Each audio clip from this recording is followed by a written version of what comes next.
5. They used to say that in Nigeria, when you throw a stone up, it will fall on someone who has got a master's or a degree. So just watch our space.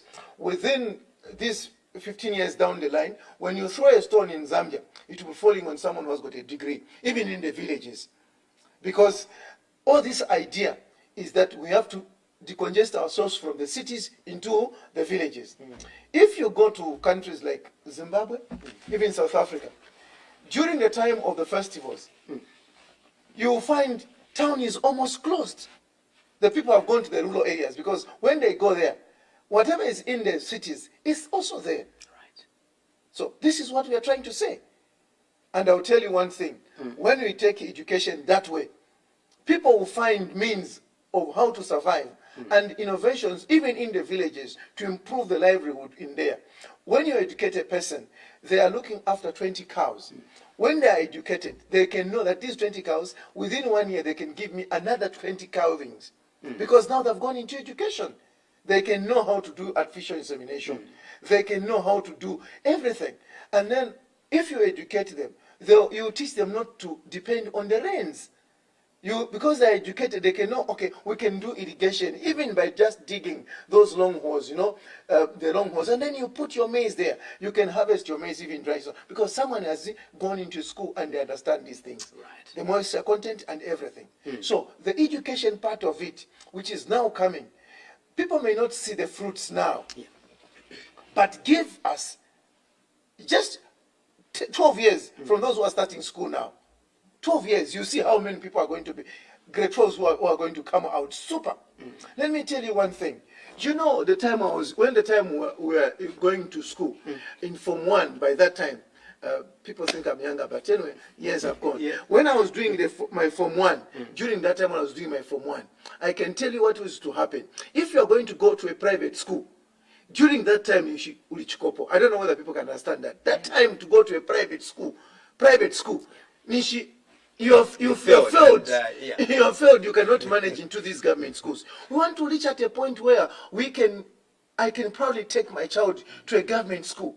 Right. The teacher ratio, everything, and the teachers are teaching properly, and we are graduating pupils from grade 12 going into the universities, not through Myembeshi, because when I was at the university,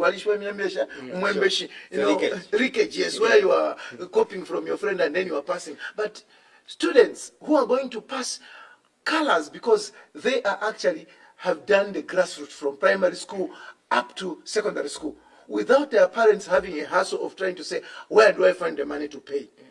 People will scorn us now. Hey, the economy is biting, whatever.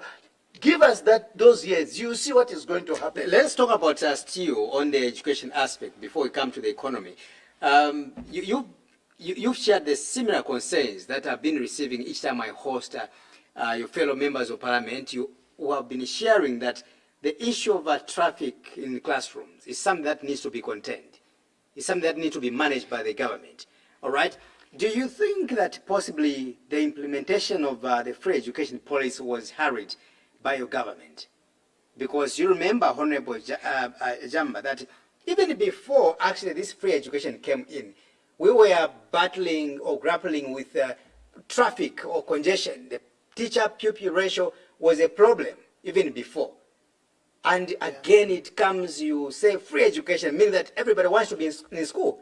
And yet we have less classes or less schools, and also no desks in some classes, but our pupils, they are in class today. Do you think you are in a hurry to implement this? No, we are not in a hurry. Right. Just to remind ourselves, education before independence, or before, people were learning on trees. They were sitting under the trees and they are able to learn. And those people who learned under the trees, because they wanted to get educated, they came out very highly educated people who can solve a lot of things. We can't subject our children to such a circumstance. What I'm trying to say, we are not going to do that.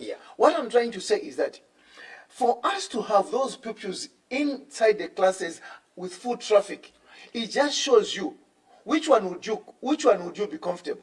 The children having traffic into class, or the children being at home not learning.